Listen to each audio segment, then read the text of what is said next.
And today we'll be discussing how you can boost self-service adoption rates and lower your customer support costs. This is something that I'm quite interested in myself, so I hope you enjoy it too. So we're going to start off with some interesting research that I've come across. I often am online a lot doing some research understanding the self-service industry. Something done by Amdocs, so some research found, addresses the idea that customers are desiring self-service. It's something that it's quite vital, and so businesses are coming on board for this. It seems that about 80% of customers are using self-service when it's available to them, and this is as an alternative to calling the call center. This is very interesting. After the webinar and during, you can ask some questions and we can get some answers to you. We'll also be on Twitter, which I'll tell you the handle and the hashtags that we'll be following on soon.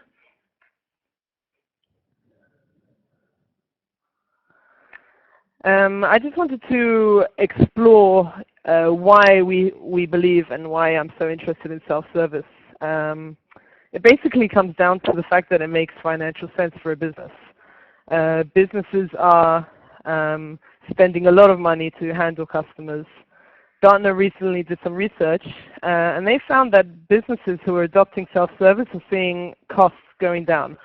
And I'm talking dramatic numbers. So even if just 40% of your customers are dropping off your traditional areas and are using self-service tools, their businesses are seeing actually costs being reduced significantly. So this is something that's very interesting and perhaps why it's such an interesting area for me to discuss.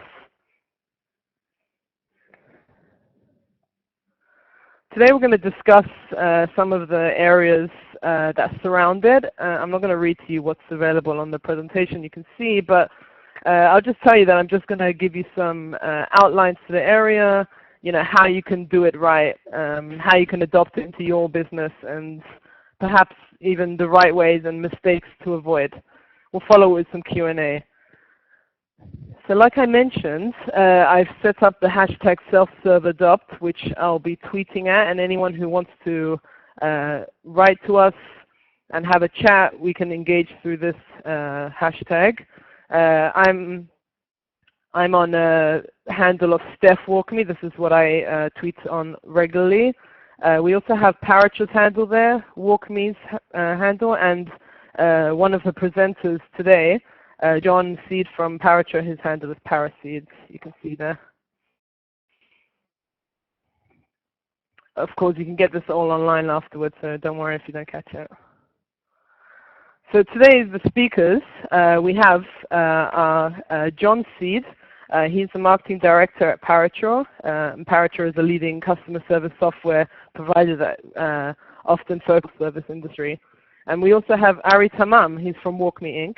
WalkMe is the world's first interactive guidance system and often is a great self-service tool for your business.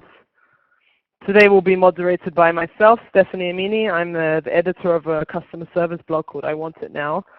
And I'm also the customer support specialist at WalkMe.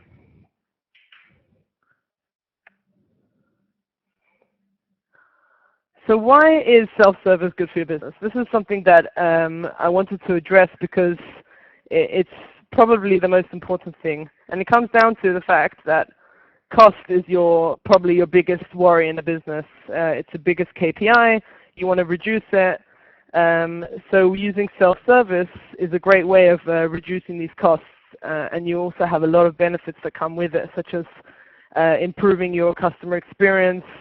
You're moving forward with technology that shows that your customers care about, you care about your customers, and you know, you're giving them options other than that. You know, in this day and age, everyone is using social, Twitter and Facebook for communications and live chats, and often adding self-service tools just shows that you're there with them and you care about them. So it's all about the experience. It heavily reduces the cost of your support center. Your help is not being flooded anymore with emails coming through and you know, chats that people are not being able to handle, they can have simple questions answered by doing it themselves online. We're in a day and age of touchscreen phones. Everyone wants instant answers. So that's where we're at and why self-service is so good for your business. I'm going to introduce to you now John Seed. He's from Parature, like I mentioned. Here's his bio. You can get a little information on him. John, are you there? How are you doing today? I'm very well. Thank you, Stephanie. Appreciate the introduction. I'm going to go through some specific tactics today on exactly how you can increase self-service adoption and some ways that we at Parature have thought about it and architected that into our software.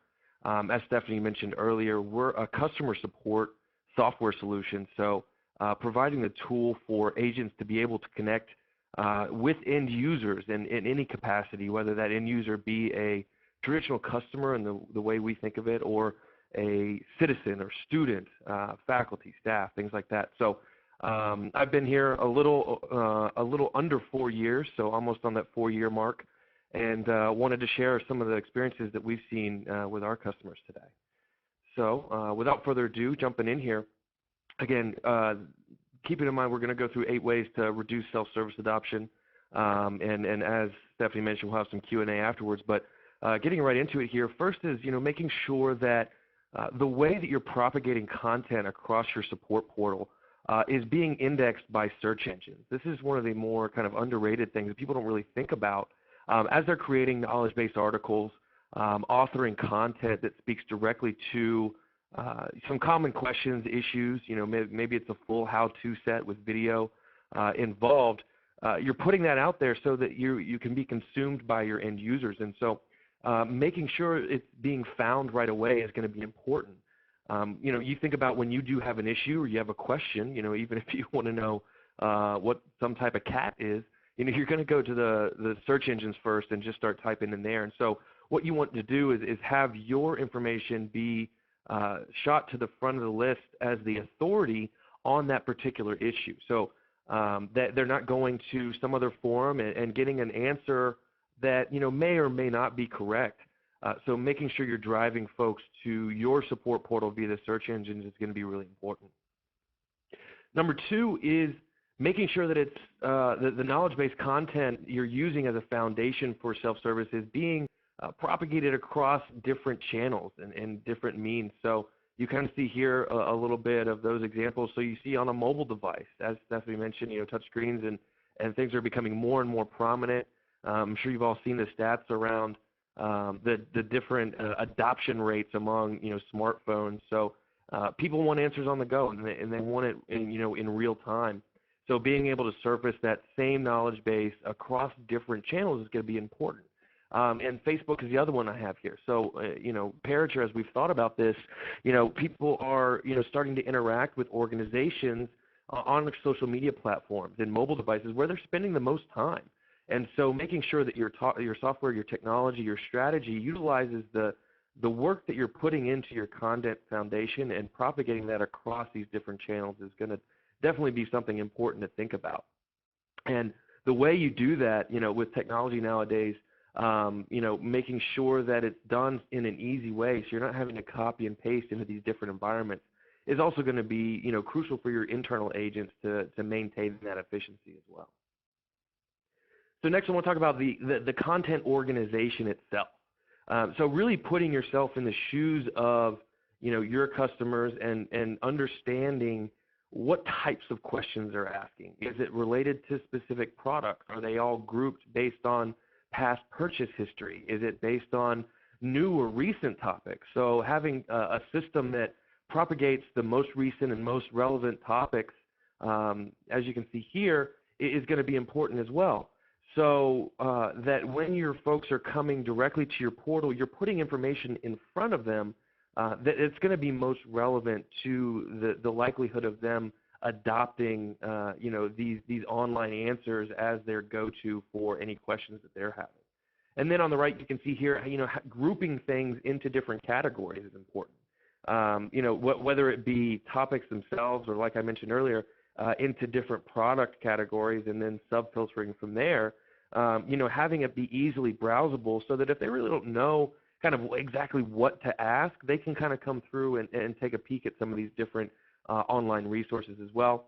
And then related topics so that they can jump from one article to another and making sure that the resource flow there is easy for them to navigate as well. So number 4 is making sure it contains a search function. And this might sound simple, but it's really allowing your end users to start to narrow down this content. As you become an organization that starts to put more and more information online, being able to sort and filter through it becomes crucial for your end users to not only get the answer they need in a self-service fashion, but do it with the right timing and do it quickly so that it makes sense for them. If it becomes arduous and they have to sort through different layers to get to the information, then it's becoming counterproductive, and they're going to start reaching out to your organization for some of these common questions and issues, and that's going to cause your costs to go up. The more you can push people away from the phones and away from email, utilizing your internal resources to answer these questions, the lower you're going to drive those support costs per interaction. So making sure that not only you have a quick search, but an advanced search as well, and customize this advanced search to your product or your offerings or your services so that they can kind of start to narrow it down as it makes sense of their usage of the product, not just necessarily an out of the box advanced search. Number 5 is answer functionality.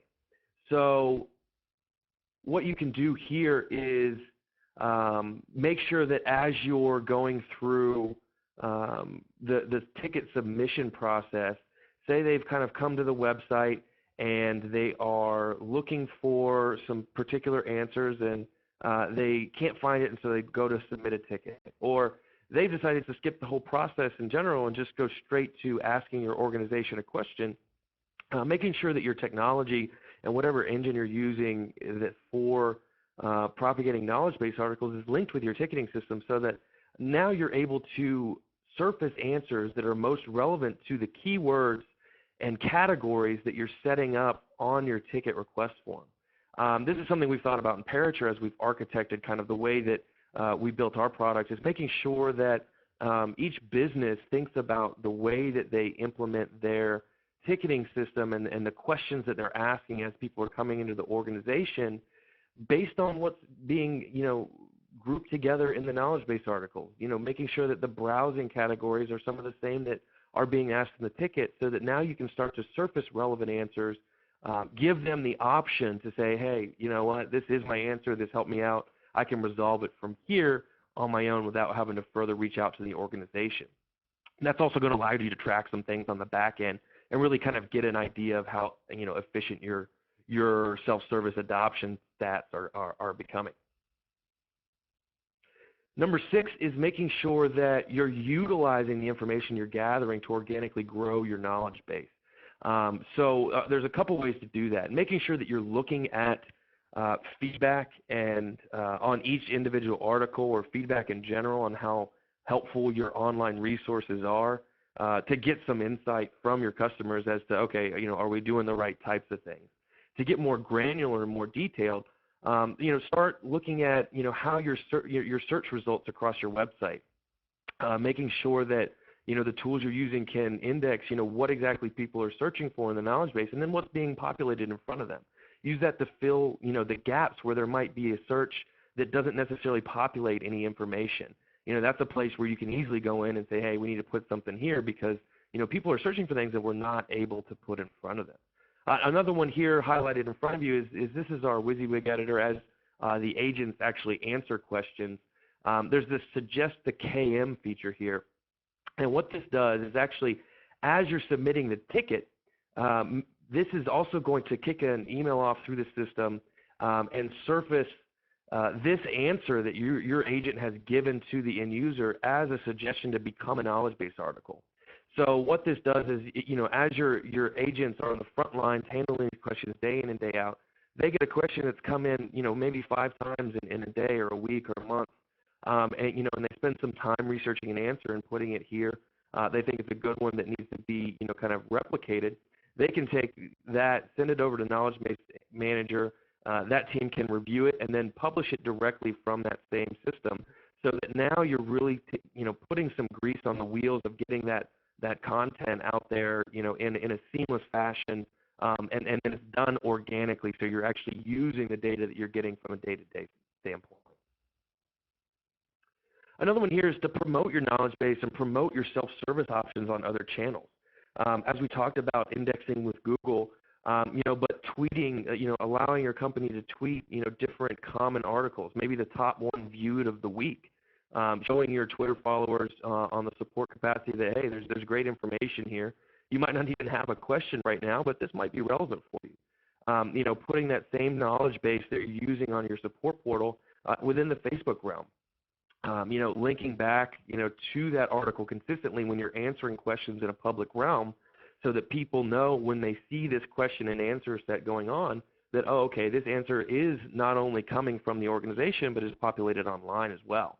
If you're using any kind of telephony system where people are calling in, making sure to put a quick note there that says, hey, feel free to check out our knowledge base while you're waiting, so that you can, continue to allow people to search while they're hanging on the phone. And then there's a series of pre-chat questions that you can put in when people are live chatting for support, and links that you can put in based on those questions that are going to drive people to the knowledge base as well. Finally, talking about how you're actually answering folks. So they've searched the knowledge base, they didn't really come up with anything. Maybe you've got some work to do on the back end, as we talk about, in terms of the search terms and figuring out where there might be holes. Maybe the question's just worded incorrectly, or on the semantics of how people are searching. But here's an example of how, when you're actually solving an issue that's come into your organization, not only are you providing the question and answer, but here you can provide a link, through the Parature software that directly inputs a link that says, hey, here's a knowledge base article most relevant to the question that we're actually answering. So we've given you the answer, but we're also teaching you that this information is online as well, so you can go back and reference that in the future for not only this inquiries, but other inquiries. So talking a little bit, overall after those different options here on how to lower support costs through self-service, really the ones that you want to focus on first, if you're just building a knowledge base, are those frequently asked questions. I think we can all, think of one as, how do I reset my password? That's the type of stuff that you want to get out in front of your end users through these self-service options, to make sure that, it's always available. It's 24/7. And then get the answer on your own, which is going to really lower the number of calls that you have coming into your organization. Free up some of those resources to be utilized, in better ways elsewhere for some of the more in-depth questions and more, high-touch inquiries that are coming in. And then first contact resolution.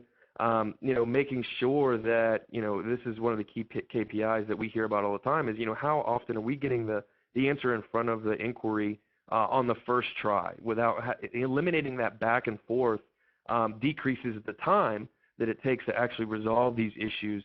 And so, as they always say, time is money. So making sure that you're keeping those interactions, especially on these frequently asked questions, to a minimum.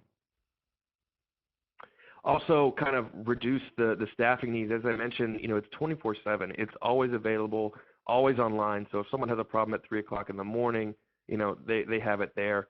And then using the self-service knowledge base, not only on an externally facing side of things, but internally. As you're training, you can have, for example, in Parature, we have internal and external knowledge base articles, so that when you're training folks, you can utilize those private kind of internal knowledge base articles, put some more information. It might not necessarily be relevant for end users when they're asking a question, but that helps with training. And so allow them to drag and drop those answers that are pre-populated directly into the tickets as they're getting trained up, and it really reduces the time to when they can start going live and answering questions, etc. So making sure that when you think about incentivizing customers, self-service, and you start talking about it, do it carefully. You don't want to really push them off here in terms of giving them, 100 different layers before they get to the organization. And that goes back to one of the tactics that we talked about surfacing the right information that they're based on their search terms and their keywords as they're entering tickets, things like that. And then incentivize them, with promotions of, trying to drive adoption on self-service, commenting and giving feedback on these knowledge-based articles is one way to do it. And because once they found their answer, they tend to leave. But if you're offering incentives for them to leave feedback, that's really only going to help you in the long run continue to drive efficacy and importance on the self-service channel. So, and then the last thing here that I want to talk about is continuing to monitor, what's going on.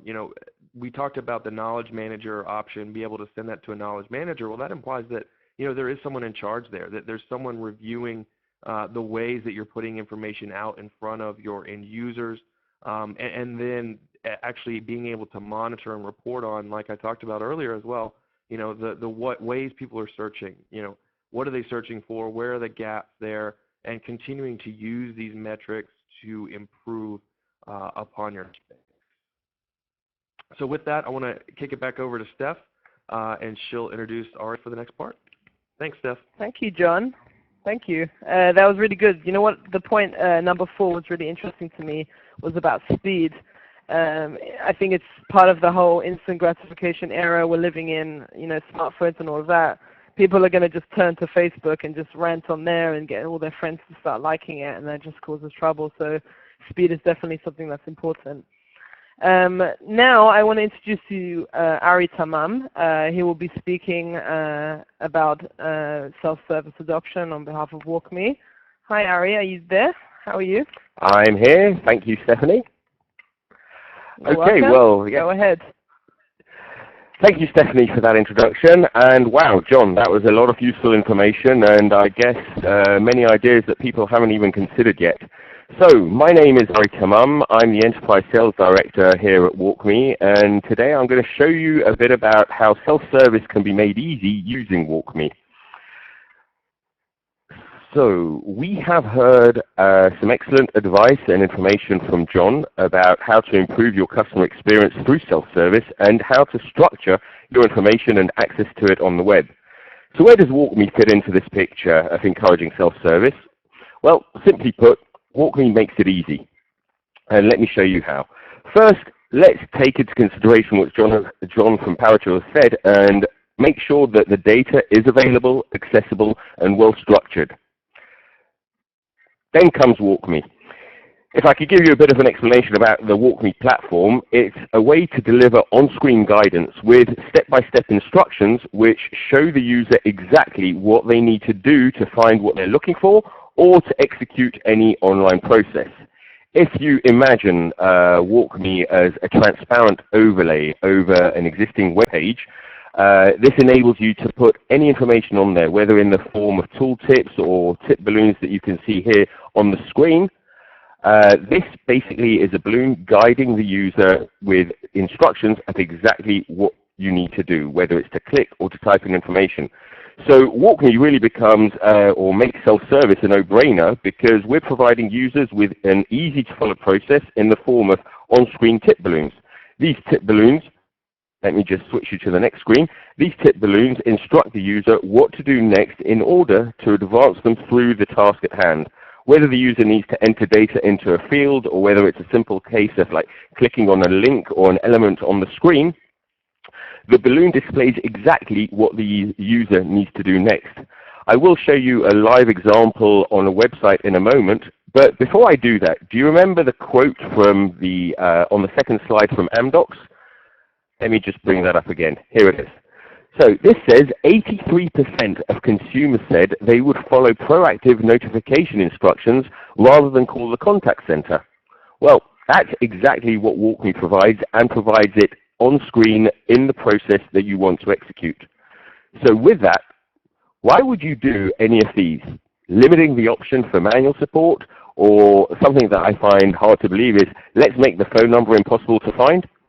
You don't need to force self-service. You need to make it easy and ensure, again, the information is available and accessible.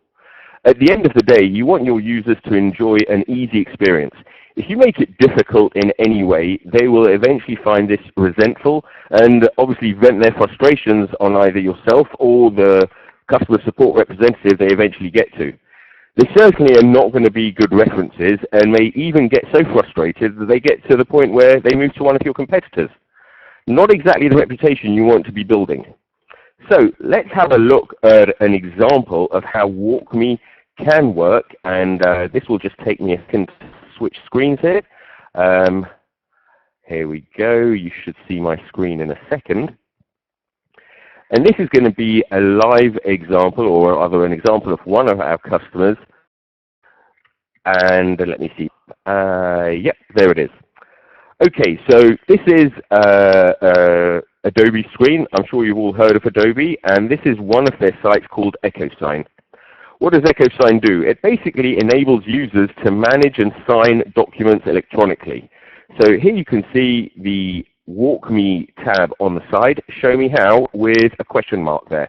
All I have to do is click on this, and up comes a bunch of processes that I can execute. Now, I may not know any one of these processes, but with WalkMe, it makes it very simple. Let's start with the first process, send a document for signature. Once I click on this, you get the first instruction balloon come up on the screen, which says click the Send tab. So me as a blind user, even without knowing this site, I could just follow the instructions. Here we go, we'll click on Send. The next screen comes up, and then the next balloon comes up. So I need to specify info for a recipient. Let's just put in new data. And while I'm even typing that, the next device balloon has come up telling me that I need to attach some documents. I'm not actually going to do this now because it will take some time to upload them. So I'm just going to click on the next button as if I have done that. And you can see that I'm just following the process that is being shown to me on screen. This is self-service made simple. And once we've done all of that, here you go, we just click the Send button. I'm sure I'll get a few errors by doing that because I haven't completed all the information. But just to give you an idea, this is how you could follow a simple process online without having any prior knowledge to that site. And the same can be said for finding information. So I'm going to switch to a different example here. This is where I'm going to go to a salesforce.com page. And here you can see a similar tab on the right-hand side, only this time it's saying Need Help. Now what I'm trying to illustrate here is not only would WalkMe show you how to execute a process, I'm referring back to what John said about making the search facility easy. Here I could put in information in the search window. Let's say I wanted to learn how to create a new price book in Salesforce. I just type in my keywords price book. So I get the two walkthroughs or processes that I can click on, but I've also got information from the knowledge base here, which has brought up articles on how to create a price book and various other information related to that. So you can integrate with WalkMe and point your search facility to your internal knowledge base, your FAQ page, or even to include video tutorials that would help a user on how to create a price book. That is all complementary to the actual process by clicking on how to create a price book that will bring up the balloons that will show you exactly what you need to do to execute that process correctly. So here I can just do again what we did before, click through the instruction balloons. So I've clicked on products. That will now scroll down and show me where I need to click next. And it's not just a question of like not having to click the item. You've seen that we do have to enter data in, sometimes. So here we can just type in new. There we go, new book. And then I've got the choice of either actioning I need to do to make this book active or clicking on the next button. And once we click Save, that's it, we're done. And we could even have a message coming up saying, congratulations, your price book is now ready. So you see, self-service, again, doesn't have to be forced. I have the choice here of activating the walkthroughs. I can stop them anytime, either in the middle or at the end. And I've done exactly what I wanted to do without any attrition, without any pushback, and without having to contact either the support center or if it's an internal thing, my help desk, my company. So let's go back to our presentation. And I know I have been quick, but I do need to leave some time for questions.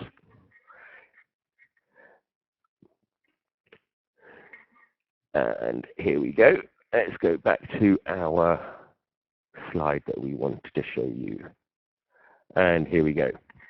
So what I've just shown you is really a simple process, but that any person could really follow without having any prior knowledge. Now, these processes can be complicated. You may be trying to search for information. Well, the search facility would address that. It makes it fairly easy to find the walkthrough player or the tab, but it also enables you to not only execute the process, but also retrieve information that you're looking to absorb. So WalkMe also doesn't only create walkthroughs for processes to be executed, it also can be an overview of a page to enable you in your first experience of that website to actually navigate correctly and find the relevant information that you're looking for, even without using the search facility. So you can have an overview to show you, well, this part of the website, and here's where you can execute whatever money transfers, if it was on a bank page, if it was a mobile company wanting you to top up your SIM card, or whatever process that it could be that you want to execute that sometimes does cause difficulties for some users to find. WalkMe will be able to help you get through that much more easily and much more effortlessly, let's say.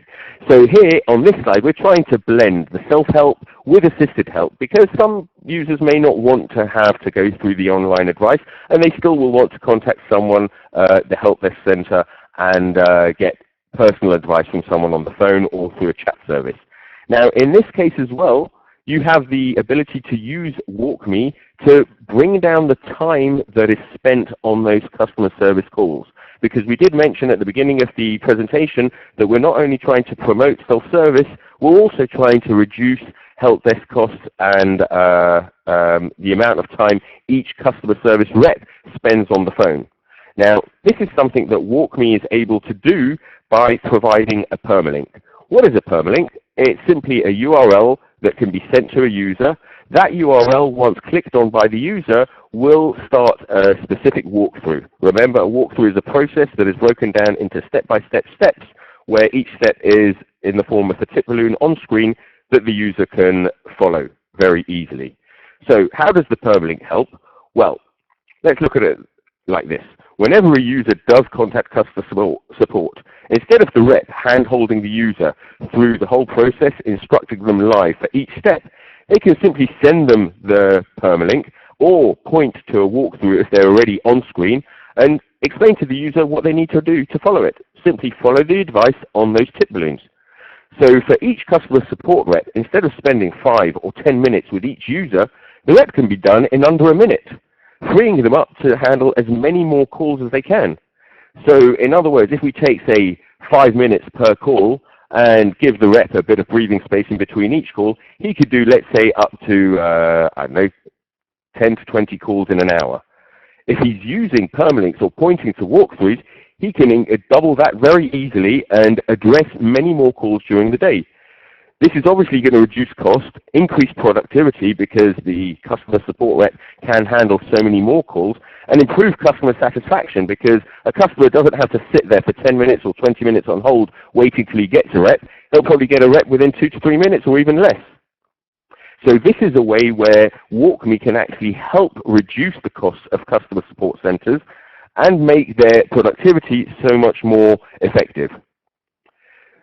So with that, I will like to hand you back to Stephanie for a short Q&A session and take some of your questions. There you go, Stephanie. Thank you very much, Gary. That's interesting. I was interested in and loved how you also had the idea that speed is vital and how it doesn't have to be it's not going to be in their face. So thank you very much, Gary. So I'm going to now, I guess we'll do a little summary of what's going on. We're going to close up and then we'll have some Q&A at the end. I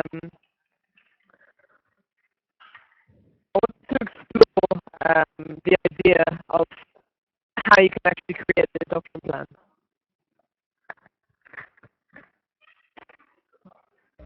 So I understand that, sorry, just having some technical difficulties. The self-service adoption plan is something that if you are going to start using it, it's vital that you do it right. You need to test and learn what the customers are doing. So understand the environment, understand what the customers want, and create something that's something good for them. It's got to be simple steps, something that they can understand, because essentially it's for everybody. It's for your grandmother. It's for anyone who isn't tech savvy to be able to understand and go through a process and not have to call tech support, because this is what we all don't want to do. And often people are going to turn to social media. So you also need to learn from what is actually happening once you've implemented the self-service. So then you can grow. So understand where people are dropping, where people are not happy, where people are complaining perhaps, and fix it and tweak it. And of course, I think it's vital that you need to tailor-make the self-service solution to your customers. So don't keep it general. If you know that customers have issues in one area, tailor it to them. Maybe even do some research before. Ask your customers, do a little crowdsourcing and understand what's going on. But like I said, keep it simple. So it's something on the lines of forcing the self-service, but it's how you can avoid too much self-service. You don't want to put everyone at the point where they think that now you've got rid of your call center and there's no more email support and there's no more social media representatives to help you with it. So it's about putting it in the right places at the right time and making it comfortable for the user. I'll just let you read over these notes a little bit.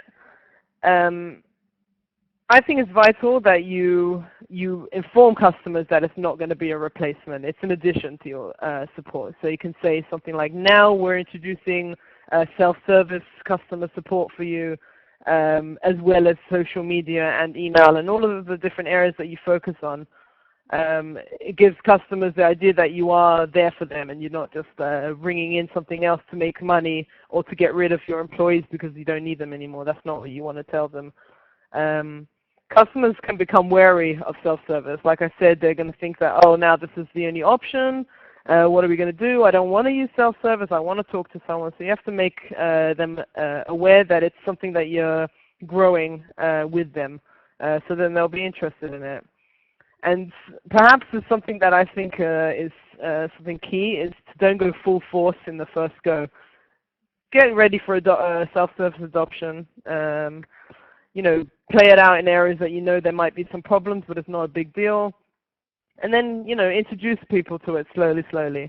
They'll really appreciate it. You can get feedback from them, and you can even understand where things are going wrong.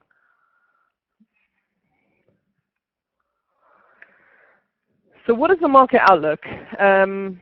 Through my research, and I had to understand if it's something that's going to be here to stay, or am I just waffling on about something that you don't really care about? So, and in fact, it might not be something for the future, but in fact, it is something that most businesses are going to have to start adopting, just like self-service, social media, and crowdsourcing was something of a few years ago. Now everyone has to be present there. So self-service is something that you need to look into.